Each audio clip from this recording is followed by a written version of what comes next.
as a black man with black sons, that I want to see flourish in an America that accepts them, in an American policing society that will not see their color as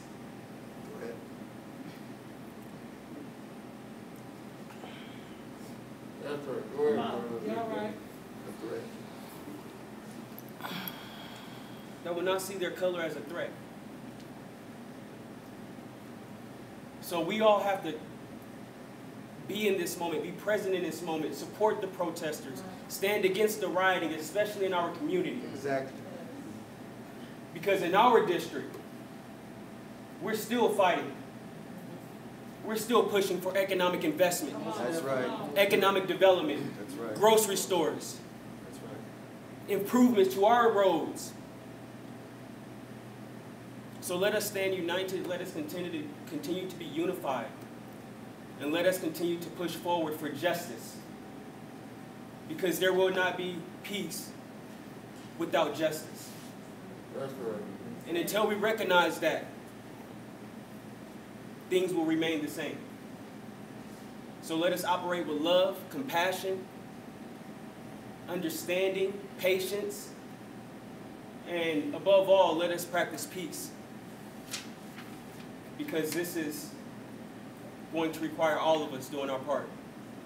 So thank you for allowing me to be here. Thank you, Ms. Evans, for all that you do. Thank you. And let's continue to do the work of the people. Thank you. Thank you for being with us. Thank you very much. Thank you. We are gathered here today because of one man, the Reverend Ronald B. Myers, Sr., M.D., medical missionary, jazz musician, family man, Juneteenth man, great man that traveled across this country single-handedly with a group of people behind him who lifted Juneteenth up out the dust. And everywhere I go across this country, as I fight for Juneteenth and to liberate from the grassroots black people, I meet people who have touched him. When I'm in the battle here in Las Vegas to get things done, look, I turn around. Antonio Bowen, come on up, a disciple of Doc Myers.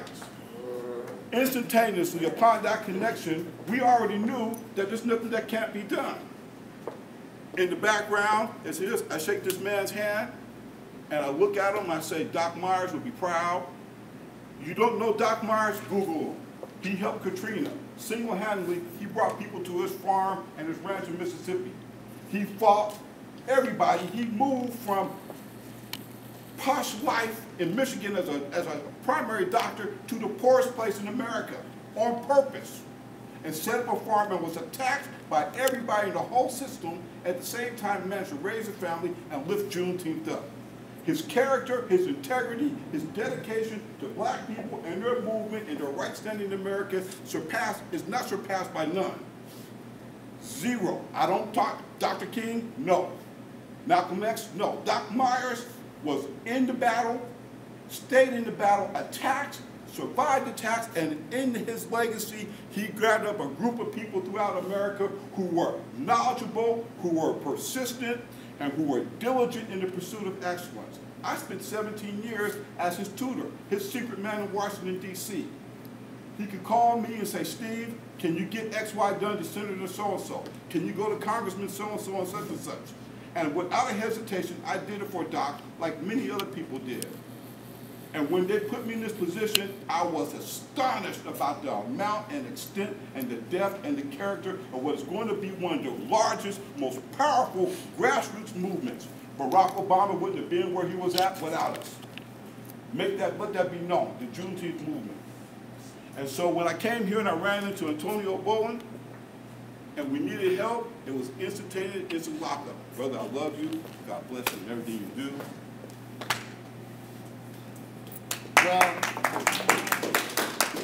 Well, good morning. Good morning. It's an honor and a privilege to be with y'all on this morning, councilmen, assemblymen, everyone. It's just a privilege to be here. It's time to fight, stand, and win. Y'all mean?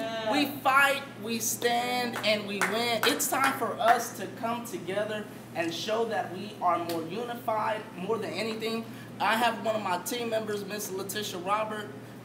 Tish, come here. She's gonna tell y'all about something that we're working on, a new project about economic development for the West Side. So it's going to be amazing.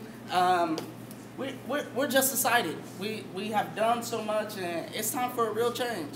Last night we was out there at the riots, at the protests, and we was just out there offering counseling services, mental health services, because you know what, people during this time, they end up missing their graduations, they end up missing their proms, and now on top of killings, and now you wonder why they're acting out the way they are. It's because they don't have anybody they can confide themselves in. They don't have anybody that they can talk to. So we're offering different mental health services. We're offering so much good stuff.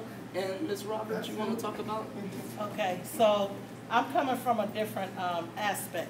I am a criminal attorney. I practice in 5 states in the United States of America. So this is not my only state. I met Doc when we did the boards, everybody who was running for office here in Nevada. What I'm coming to say is that we can fight, but we need a solution.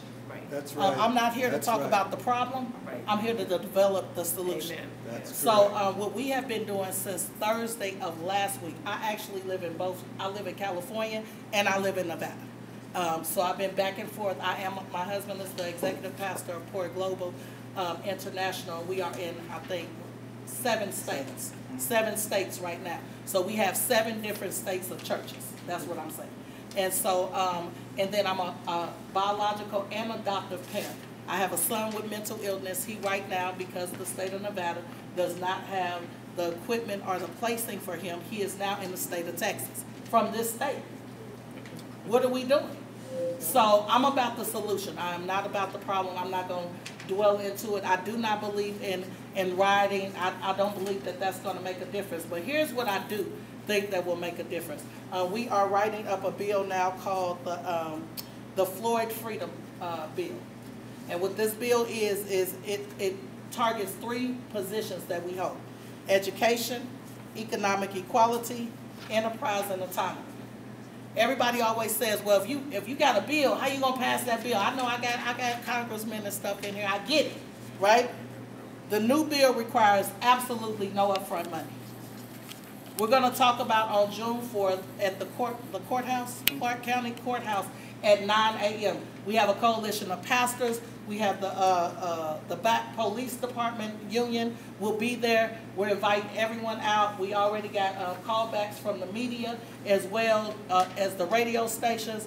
So we're inviting everybody out. We're going to dive into what that bill looks like, what it will actually do for every part of Nevada, not just the west side of Las Vegas. I'm coming for the whole state, because I believe if you can create a state of wealth, you can create a new life for these young people. And my heart and my spirit is in these young people. If I can change their mind, that's how we stop the riot. How do we stop the riot? We give them something else. We don't give them I'm mad, I'm angry. I have millenniums. I'm a mother of 5, a grandmother of 7. I just look like this. I'm old, okay? So it's not that, but we got to give solutions now. We no longer get to talk about the fight that MLK done. I'm almost 50 years old, love MLK, but it's a new fight now. And we take his fight and we expand it. We take his fight and we push. We take his fight and we prosper. We take his fight and we have purpose. We take his fight and we have destiny. That's what he was talking about. So now it's time for us to give destiny back to our people. It's time for us to partner with the police department to police our own people.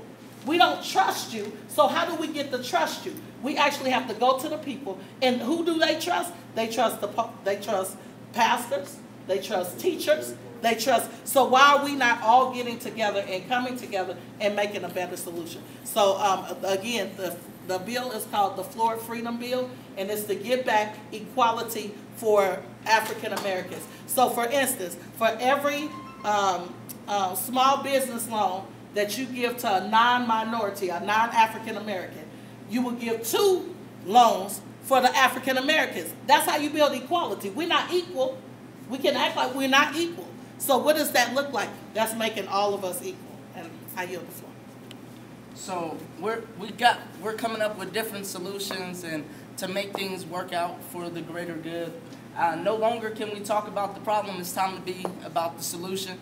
And thank you for this time. And thank you, sir. All things Juneteenth. All things Juneteenth. All things